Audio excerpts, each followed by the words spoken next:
ओम नूतन जलधर रुचये गोगोधुलिकुलचौराय तस्मै कृष्णाय नमः संसारमयूरस्य बीजाय।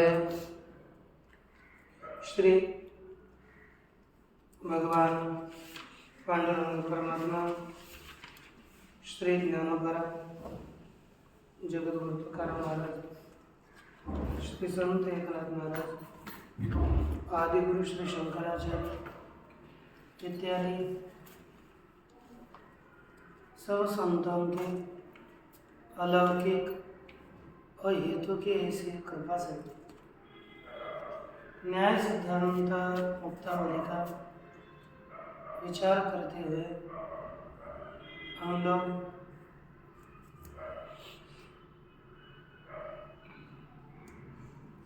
एक विचार देख रहे हैं। कल इंद्रिय का लक्षण दिया, किसका? इंद्रिय का लक्षण किया कि शब्देतरोद्भूत विशेष गुणाश्रय से ज्ञान कारण मनस्वभावाश्रयत्वम् इंद्रियत्वम्, यही इंद्रिय का लक्षण है। शब्देतरोद्भूत विशेष गुण का अनाश्रय, जो आश्रय नहीं है, और ज्ञान कारण मन संयोग उसका आश्रय है, वही इंद्रिय। इसका कल हम लोगों ने भी विस्तृतपूर्वक विचार देखा है। अब जिस मनोहर जी करा है तो बाद में कुछ हम लोग थोड़ा सा अवसर। अब हम आगे चलते हैं। ये कहा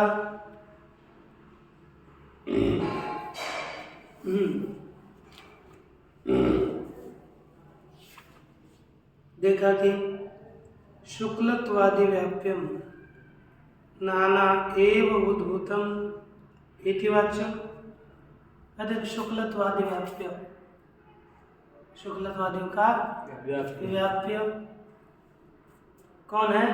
उद्भूतत्व। अनेक प्रकार का उद्भूतत्व है। उद्भूतत्व का एक रूप नहीं है, उद्भूतत्व का अनेक स्वरूप है, एक स्वरूप नहीं है। नाना एव उद्भूतत्व, अनेक प्रकार का उद्भूतत्व है। इतिवाच्यम न चाच्यम, ऐसा नहीं कहना चाहिए। क्यों? उद्भूत रूपत्वादिना चाक्षुषादौ जनकत्वानुपत्ते है। यदि हम अनेक प्रकार का उद्भूतत्व मानेंगे तो जो कार्य कारण भाव किया हुआ है, चक्षुरेन्द्रिय जन्य द्रव्य आदि प्रत्यक्ष के प्रति उद्भूत रूपत्वावच्छिन्नम है ना, उद्भूत रूपत्वावच्छिन्नम, उद्भूत रूपम कारणम। इस प्रकार जो यानी उद्भूत रूपत्वावच्छिन्न जो भी हो, कौन होगा? चाक्षुष प्रत्यक्ष में कारण है कौन? उद्भूत रूप ना। तो उद्भूत रूपत्वावच्छिन्न उद्भूत रूप चाक्षुष प्रत्यक्ष में कारण है, दूसरा कारण नहीं है। कभी उद्भूत रूपत्वावच्छिन्न कारण है। यह जो कार्य कारण भाव है, इस कार्य कारण भाव का बाद हो जाता है, जनक न बनता यदि अनेक प्रकार का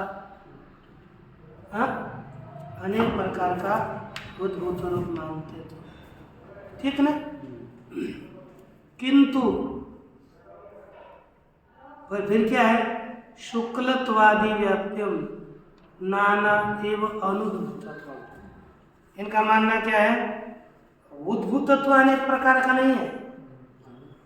उद्भूत रूपावच्छिन्न उद्भूत रूप ये की समझो, लेकिन जो अनुद्भूतत्व है, कौन? अनुद्भूतत्व, किंतु शुक्लत्वादि व्याप्यम नाना एव अनुद्भूतत्वम, परंतु शुक्लत्वादि से व्याप्य उद्भूतत्व कितने प्रकार का है? नाना एव, अनेक प्रकार का ही अनुद्भूतत्व है। क्या है? अनेक प्रकार का अनुद्भूतत्व है, यह समझिए। तदभाव कूटस्थ उद्भूतत्वम, अनुद्भूतत्व नाना प्रकार का है, लेकिन उद्भूतत्व क्या है? अनुद्भूतत्व का सकल, कूटस्थ माने कूट, समुदाय, अनुद्भूतत्व जितने भी अनुद्भूतत्व है, देखो प्रत्येक का अनुभव अलग अलग है। अनुद्भूतत्व प्रत्येक का अलग अलग है, इसलिए सकल अनुद्भूतत्व का अभाव, ये क्या चीज है? उद्भूतत्व। क्या चीज है? उद्भूतत्व। सकल अनुद्भूतत्व का अभाव, अनुद्भूतत्व का अभाव उद्भूतत्व है। क्या है? सकल अनुद्भूतत्व का अभाव उद्भूतत्व है। ठीक है ना? और अनुद्भूतत्व क्या चीज है? शुक्लत्वादि व्याप्यम अनुद्भूतत्व है ना? अनेक प्रकार का है, एक नहीं है। माने शुक्लत्वादि के अपेक्षा से न्यून देश में रहने वाला अनुद्भूतत्व है। देखो शुक्लत्व,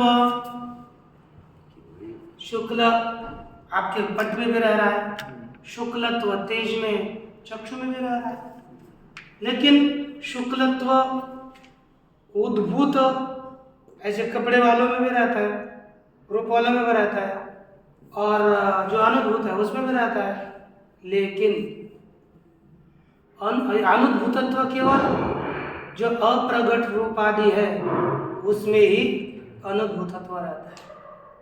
उद्भूतत्व सकल उद्भूत, शुक्लत्व उद्भूत अनुद्भूत सभी का रूप में रहता है, इसलिए शुक्लत्व व्यापक हो गया और अनुद्भूतत्व व्यापक हो गया। क्या हो गया? शुक्लत्व व्यापक हुआ और अनुद्भूतत्व व्याप्य हुआ। और वो अनुद्भूतत्व किसका कितना है? तो अनेक प्रकार का, एक प्रकार का अनुद्भूतत्व पहली का टीका में शुक्लत्वादि न्यून वृत्ति अनुद्भूतत्वम नाना विधम, ये बीच में किंत्विति जिसके आगे लिखा है, अनेक प्रकार का है। तदाभाव कूट अर्थात नाना विध अनेक प्रकार के अनुद्भूतत्व के अभाव का समुदाय ही कौन है? अनुद्भूतत्व के अभाव का समुदाय ही क्या चीज है? उद्भूतत्व है। ठीक है ना? अच्छा, तच्च अर्थात उद्भूतत्व, यह उद्भूतत्व किसमें कहते हैं? संयोगादौ अपि अस्ति, संयोग विभाग इनमें भी उद्भूतत्व रहता है, तभी उस संयोग विभाग का हमें ज्ञान होता है। तथा च शब्देतरोद्भूत गुण, शब्द से इतर उद्भूत गुण कौन हो गए? संयोगादि, चक्षुरादे अपि अस्ति अतो विशेष। देखो उद्भूत कौन है? संयोगादि, चक्षु इत्यादि उनका संयोग भी तो उद्भूत गुण है ना, है कि नहीं? इसीलिए यहाँ पर क्या दिया? संयोग आदि है ना, और अन्य में भी रहेंगे, तो अन्य में भी क्या होगी, अतिव्याप्ति हो सकेगी। क्या लगा, शब्देतरोद्भूत गुणाश्रयत्वे सति। तो चक्षुरादियों का जो संयोग है, हाँ, चक्षुरादि का अर्थात चक्षु और मन का, है ना, है कि नहीं। शब्देतरोद्भूत विशेष गुण का आश्रय अन्य में भी है। तो इसलिए यहाँ पर भी एक मिनट चक्षुरादि में जाएंगे, विशेष पद नहीं दिया तो क्या करेंगे, कोई भी एक आधा गुण लेकर अव्याप्ति देते समय है ना, कोई भी गुण लेकर हम अव्याप्ति दे सकते हैं। तो क्या शब्द सकल का हमें कोई भी एक आधा भी लेकर के लक्षण चला गया, सकल थोड़ी बात है। तो देखो शब्देतरोद्भूत गुण संयोग और शब्देतर उद्भूत संयोग। कौन सा संयोग, उद्भूत संयोग का आश्रय चक्षु है क्या, नहीं। चक्षु का जिसके साथ संयोग होता है वो दिखता है क्या, नहीं। अर्थात चक्षु का संयोग उद्भूत है क्या, अनुभूत।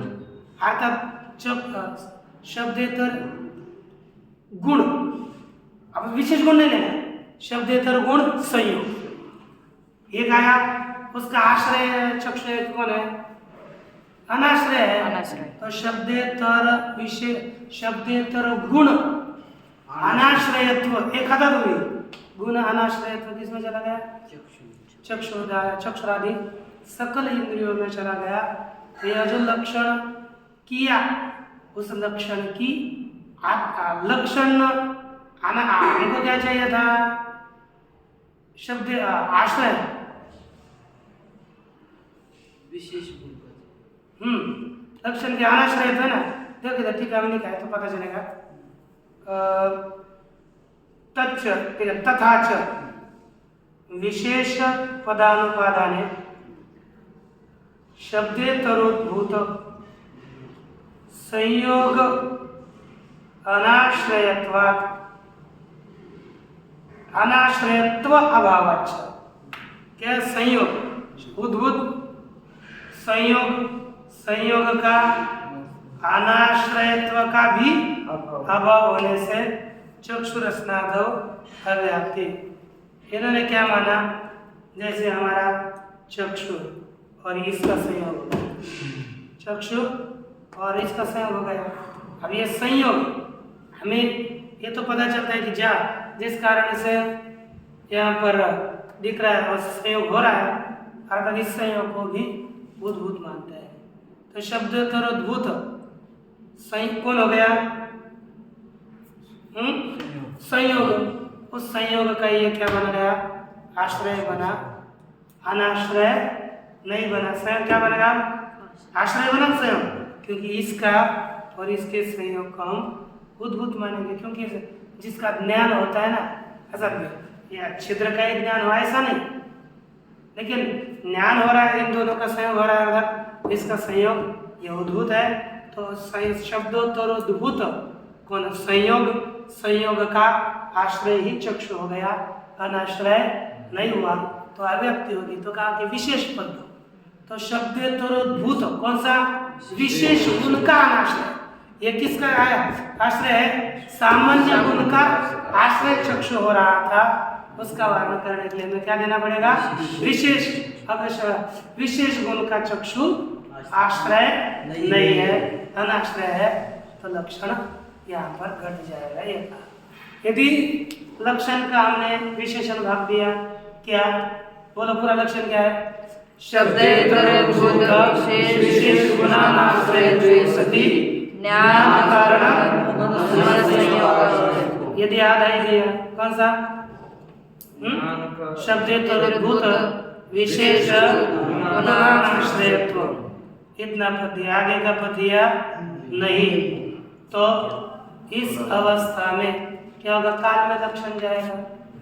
शब्द से इतर काल विशेष गुण का आश्रय ही नहीं, काल विशेष गुण का आश्रय नहीं है। तो क्या शब्देतरोद्भूत विशेष गुण का अनाश्रय कौन हो गया, काल भी हो गया। तो लक्षण किसमें जाएगा? कालादियों में। उसका वर्णन करने के लिए क्या दिया? ज्ञान कारण मनस्संयोग आश्रयत्वम। ज्ञान कारण मनस्संयोग आश्रय काल नहीं, इसलिए उसका वारण जाए। इसलिए कालादि वारणाय विशेष्य दलम। इंद्रियावयव विषय संयोगस्यापि। कौन? इंद्रियों के अवयव और विषय इंद्रियावयव और विषय, इन दोनों का संयोग भी प्राचीन मते प्रत्यक्ष जनकत्वात्। ये भी प्राचीनों के मत में क्या है? प्रत्यक्ष ज्ञान को उत्पन्न करता। कौन? इंद्रियों का अवयव और विषय का संयोग, ये भी प्रत्यक्ष ज्ञान को उत्पन्न करता है ना। जनकत्वात् इंद्रियावयव वारणाय। अब किसमें लक्षण जाएगा? इंद्रिय के अवयव में। तो देखो ना, ज्ञान कारण मन संयोग हो रहा है ना, मन और इंद्रिय का अवयव। हाँ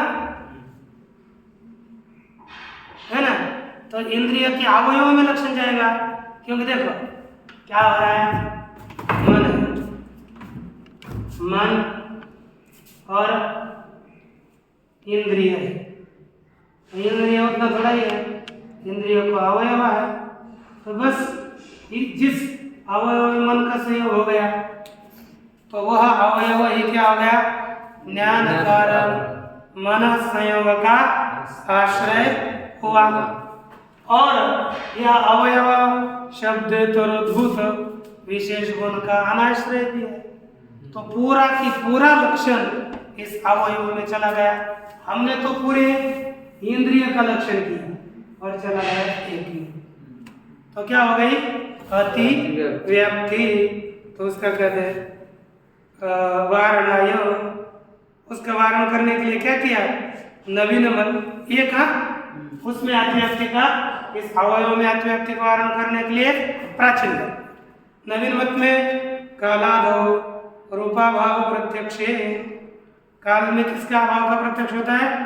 काल में रूप के अभाव का प्रत्यक्ष होता है ना।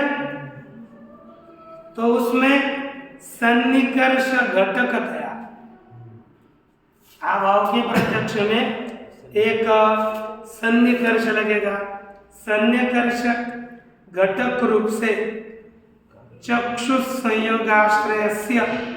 कौन? चक्षु के संयोग का आश्रय कालादेश और कालादि, इनका वारण करने के लिए क्या पद दिया? मनः पद। क्या पद दिया? मनः पद दिया है। अब देखो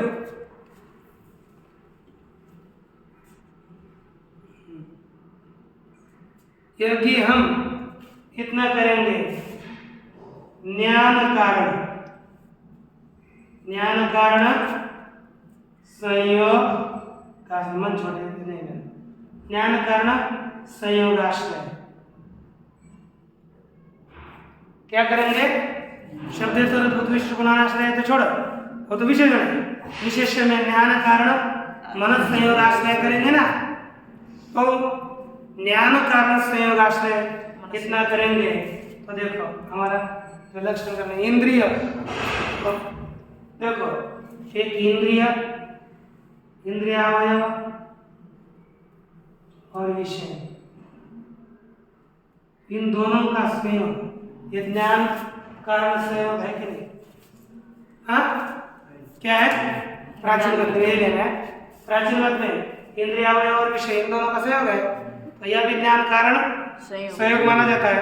तो यहाँ पर मन पद यदि नहीं देंगे, दक्षिणे में मन नहीं देंगे, तो क्या होगा? ज्ञान कारण संयोग आश्रय। तो ज्ञान कारण है ना संयोग, इसका आश्रय इंद्रिय भी हो गया और इधर यह अवयव भी हो गया। इंद्रिय अवयव भी हो गया और विषय भी हो गया। इन दोनों विषय में भी लक्षण चला जाएगा इंद्रिय का। किसमें चला जाएगा? विषय में भी। और नवीन मत में क्या है?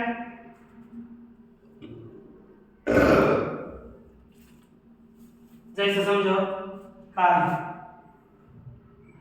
काल में रूपा भाव है। काल में क्या है? रूपा भाव। आज देखो पहले चक्षु, चक्षु का संयोग किसके हो गया? हाँ, काल के साथ। फिर चक्षु संयुक्त काल, और उसमें क्या है? रूपा भाव। रूपा भाव है। तो ये हो गया विशेषणता। कौन से? विशेषण चक्षु संयुक्त विशेषणता। इस सन्निकर्ष से चक्षु संयुक्त का, उसमें विशेषण रूपा भाव, तो चक्षु संयुक्त विशेषणता सन्निकर्ष से किसका? हाँ, क्या होगा? रूपा भाव में क्या हो गया? प्रत्यक्ष। है कि नहीं? अब देखो चक्षु संयोग का आश्रय कौन है? काल है कि नहीं? तो अरे ये चक्षु संयोग ज्ञान का कारण है कि नहीं? ज्ञान का कारण है, क्योंकि विशेषणता सन्निकर्ष से हमें रूप भाव का ज्ञान हो रहा है। तो जो भी चक्षु संयुक्त हो गया काल, तो काल में क्या हो गई? देखो ज्ञान कारण मन संयोग आश्रय। ठीक, काल में भी क्या हो गई? लक्षण की अतिव्याप्ति है ना। इसका वारण करने के लिए क्या पद दिया? मन ज्ञान कारण मन संयोग।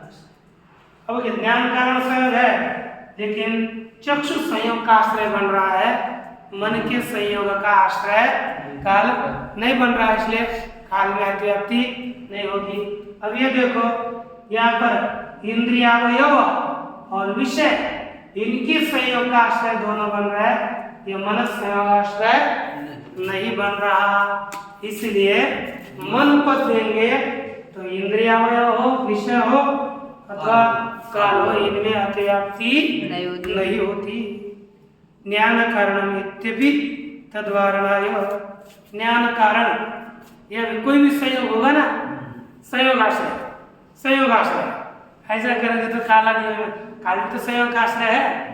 ठीक है, ज्ञान कारण मन, ज्ञान कारण जो मन संयोग, उसका आश्रय काल नहीं बनता। इसलिए काला देव में अतिव्याप्ति वारण करने के लिए ही ज्ञान कारण का भी पद दिया है। असाधारण कारणम करणम, यहाँ पर करण पद से क्या पकड़ना है? असाधारण कारण। ये पहले पता है ना, करण से क्या लेना है? असाधारण कारण को ही करण कहते हैं। असाधारण तो क्या है? व्यापारवत्वम है ना, व्यापारवत्वे सति असाधारण कारणम करणम, यह करण का लक्ष्य बनता है। अब इसके पश्चात सबसे महत्व का एक विषय है जो आपने तर्क संग्रह में थोड़ा पढ़ा है, कि नहीं? तर्क संग्रह में इसको हम पढ़े हैं। तो देखो श्लोकों का आज विचार देखेंगे, कल टीका देखेंगे। विषेन्द्रिय संबंधो व्यापारस्योपि षड्विधः द्रव्यग्रहस्तु संयोगात् संयुक्त समवायतः द्रव्येषु समवेतानां तथा तत्समवायतः तत्रापि समवेतानां तथा शब्दस्य समवायतः तद्वृत्तीनां समवेता तद्वृत्तीनां संवेता समवायेन तु ग्रहः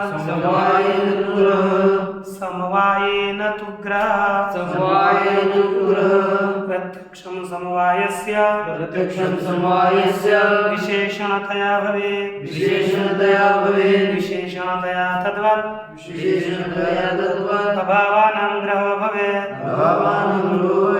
विशेषणतया तद्वद्भावानां ग्रहो भवेत् यदि स्यादुपलभ्येत इत्येवं यत्र प्रसज्यते यदि स्यादुपलभ्येत तेवं यत्र प्रसज्यते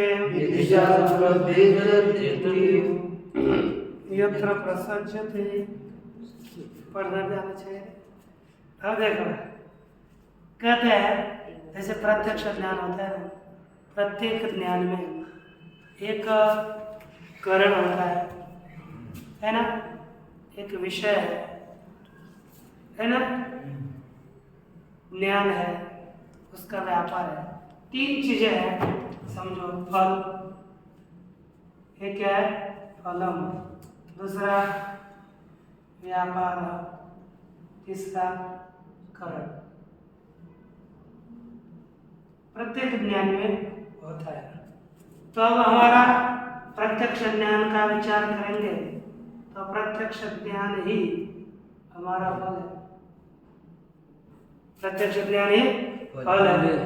तो ये प्रत्यक्ष ज्ञान, इसके बीच में एक होता है व्यापार। तो व्यापार क्या है? विषयेंद्रिय संयोग, ये व्यापार है। और करण क्या है? इंद्रिय। इस तरह से ये समझ लीजिए, विषयेंद्रिय संयोग प्रत्यक्ष ज्ञान फल है, विषयेंद्रिय संयोग व्यापार है, और इंद्रिय करण। कोई भी ज्ञान इनसे ही उत्पन्न होता है। व्यापार वाला ही करण होता है। ये आपने अभी देखा हम लोगों ने, व्यापारवत असाधारण कारणम करण, व्यापार वाला करण है। तो करण कौन हो गई? इंद्रिय। करण कौन हो गया? इंद्रिय। तो इंद्रिय करण। तो हमें विचार देखना है।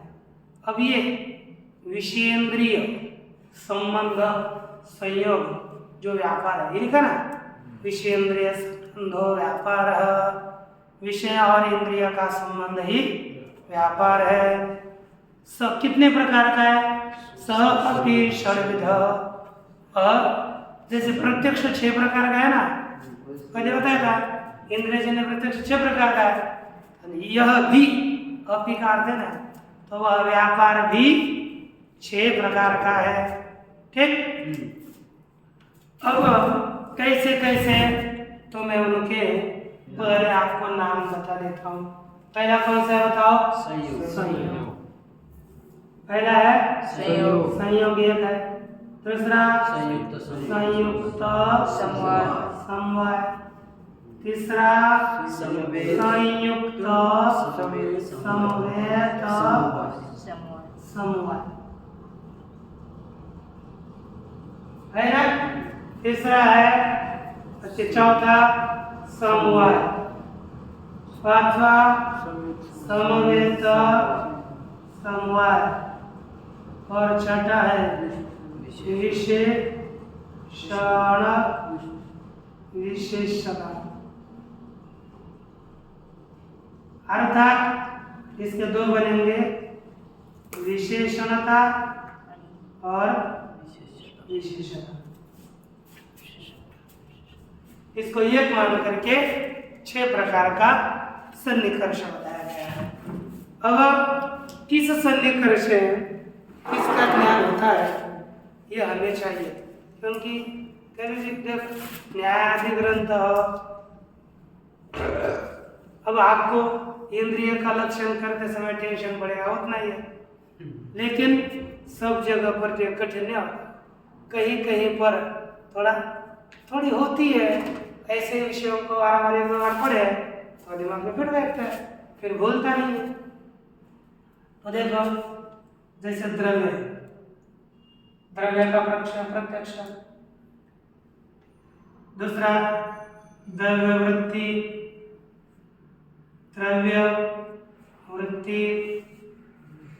गुण प्रत्यक्ष, द्रव्य गुण, द्रव्य वृत्ति गुण, है ना। द्रव्य वृत्ति गुण, तद्वृत्ति जाति, इसका मतलब पहले इनका देखते हैं। जैसे हमें समझो एक है द्रव्य घट, ये हमें घट का प्रत्यक्ष करना है और किससे करना है? चक्षु से करना है। तो घट का यदि हम प्रत्यक्ष करने चलेंगे तो हमें पहले ये ध्यान देना है, ये हमारी चक्षु है। तो चक्षु के द्वारा घट का किस संबंध से प्रत्यक्ष होगा? संयोग, साक्षात संयोग संबंध है। चक्षु के द्वारा संयोग संबंध से घट का प्रत्यक्ष होगा। देखा, द्रव्य ग्रहस्तु संयोगात्, द्रव्य का ज्ञान किस संबंध से होता है? संयोग संबंध से। क्यों? कि इंद्रिय भी द्रव्य है और द्रव्य है, द्रव्य संयोग, और दो द्रव्यों में संयोग संबंध होता है, तो द्रव्य का प्रत्यक्ष संयोग संबंध से होगा। एक होगा, कोई संबंध नहीं, कोई संबंध है। दूसरी चीज है, अब क्या होता है? ऐसे घट, छोटा क्या है? घट है। घट का प्रत्यक्ष तो संयोग संबंध से होगा, इसमें समझ है। लेकिन घट में जो रूप रहता है ना, घट में क्या? इधर चक्षु रखता हूं, घट में रह रहा है रूप। तो इसका संबंध किससे होगा? तो कहता है संयुक्त समवाय। किस संबंध से? देखो, संयुक्त किसे कहते हैं? संयोग वाला, उसको कहते हैं संयुक्त। तो चक्षु का संयोग किसके साथ हो गया? घट के साथ। तो चक्षु संयुक्त हो गया, संयोग वाला हो गया घट, चक्षु संयुक्त घट। और घट में कोई भी गुण कभी भी रहता है समवाय संबंध से, तो उसका समवाय किसमें है? किसमें है? रूप में। तो चक्षु संयुक्त समवाय संबंध से रूप का प्रत्यक्ष होता है। क्या होगा? चक्षु संयुक्त समवाय। ठीक हो गया ना? दो चीज। अब हमारी तीसरी देखिए, ये तीसरा चक्षु है, इसमें है रूप, इसमें भी है रूपत्व, है कि नहीं? तो चक्षु संयुक्त क्या हो गया? घट। उसका समवाय किसमें है? तो समवाय संबंध से रहने वाला कौन होता है? संवेद। तो चक्षु संयुक्त क्या होगा? संयुक्त चक्षु संयुक्त घट में संवेद रूप, और इसका समवाय किसमें है? रूपत्व में। तो रूपत्व का ज्ञान किस संबंध से हो गया? चक्षु संयुक्त संवेद समवाय संबंध से रूपत्व का ज्ञान होता है। समझ में आ गया? तो देखो, द्रव्य ग्रहस्तु संयोग, संयुक्त समवायतः द्रव्येषु समवेतानाम। संयुक्त समवाय से किसका ध्यान आता है? द्रव्यों में जो समवेत है, समवाय संबंध से रहते हैं, उनका संयुक्त समवाय संबंध से ज्ञान होता है। ग्रह माने ज्ञान होता है।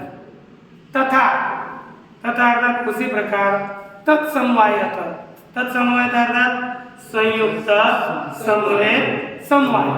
किससे?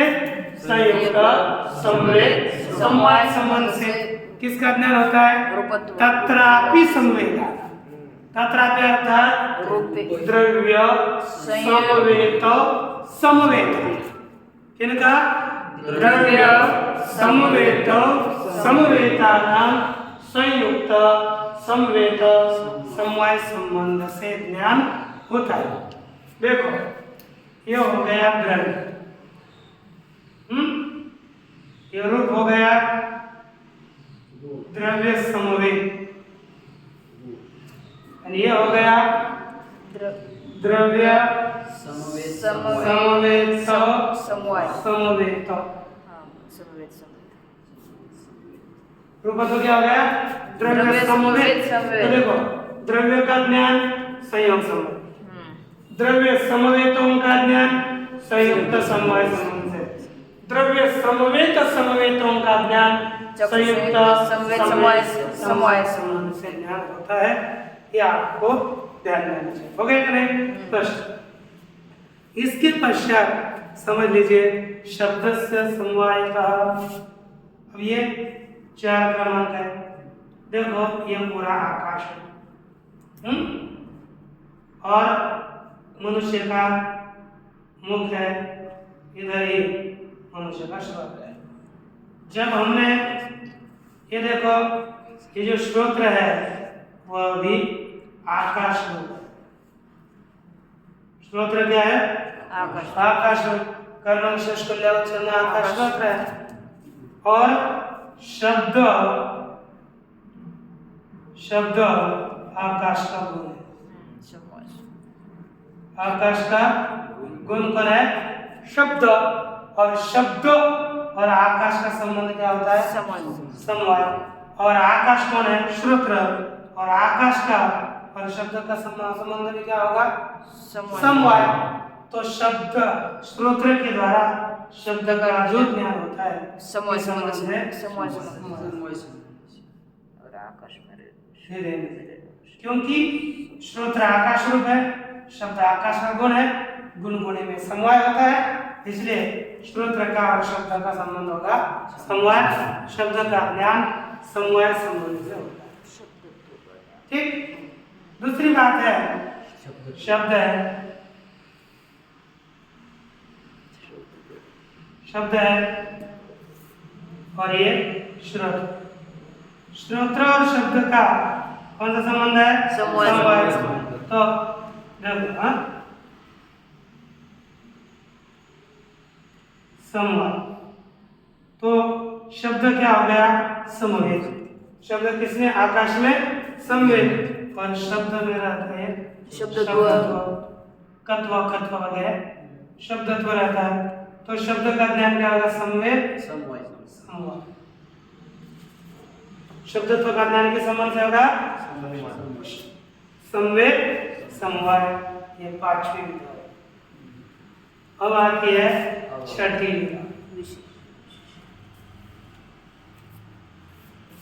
ये ध्यान दीजिए, कभी अभाव का ज्ञान, किसका ज्ञान अभाव का ज्ञान, अभाव ज्ञान, विशेषणता और विशेषता इसी सन्निकर्ष से होता है। एक विशेषणता सन्निकर्ष से अभाव का ज्ञान हो सकेगा अथवा विशेषता। बस हमें ये देखना है वो विशेषण किस में है, किसका विशेषण है और किसका विशेषण। सामान्य रीति से आरंभ करते हैं। देखिए एक है ये भूतल, इसका नाम क्या हो गया भूतल। इसमें घट नहीं है, घट दिखता है क्या नहीं है। घट अन्य जगह पर समझो घट है, अन्य जगह घट है, लेकिन घट इधर नहीं। तो यहाँ पर क्या हो गया घट का अभाव। तो हमें किसके देखना है, क्या देखना है घट का अभाव। किसे देखना है चक्षु से, चक्षु से घट का अभाव देखना है। इधर घट नहीं है तो हम वाक्य प्रयोग करेंगे घटा भाववत।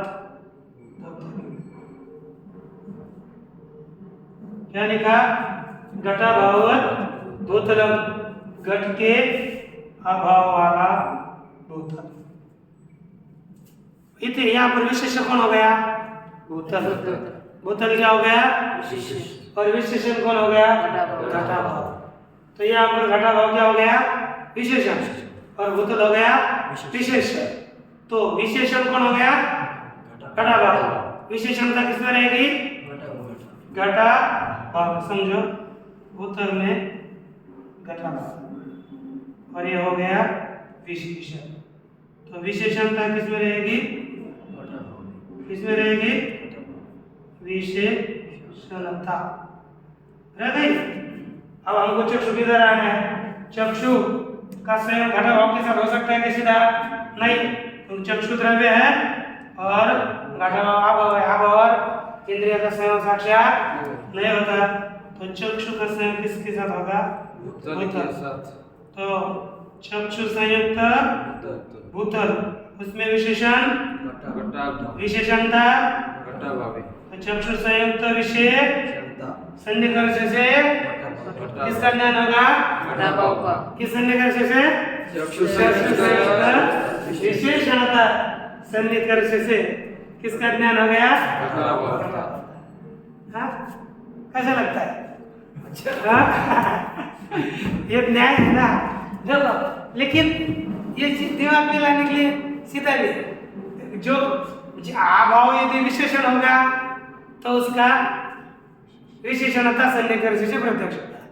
यदि अभाव विशेष होगा, जैसे इस वाक्य में भूतल विशेष था, विशेषणाभाव था। दूसरा हम वाक्य बदल देते हैं, भूतले घटा, है ना? भूतले घटाभाव। क्या लिखा? भूतले घटाभाव। तब भूतल में घटाभाव। और न्याय मत में प्रसिद्ध है सप्तम्यंत विशेषण। सप्तम्यंत विशेषण और प्रथमांत विशेषण। अब देखो इधर इसका कैसा? अब देखो भूतल, चक्षु का संयोग किसके साथ है? भूतल के साथ। इधर क्या है? घटाभाव। लेकिन वाक्य चेंज हो गया ना, तो ये विशेष बने। तो ये क्या हो गया? विशेषण। तो इसमें क्या रहेगी? विशेषता। हाँ, तो और चक्षु संयुक्त हो गया भूतल। तो चक्षु संयुक्त विशेषणता विशेषता सन्निकर्ष से यहाँ पर घटाभाव का प्रत्यक्ष होगा। इतना समझ लीजिए। प्रत्यक्षम है ना? तद्वृत्ति नाम सम्यत समवाय तो ग्रह। ठीक, यहाँ तक। और ये बाकी इसी चीज को और कल समझाएंगे थोड़ा विस्तार से, अलग अलग समझ।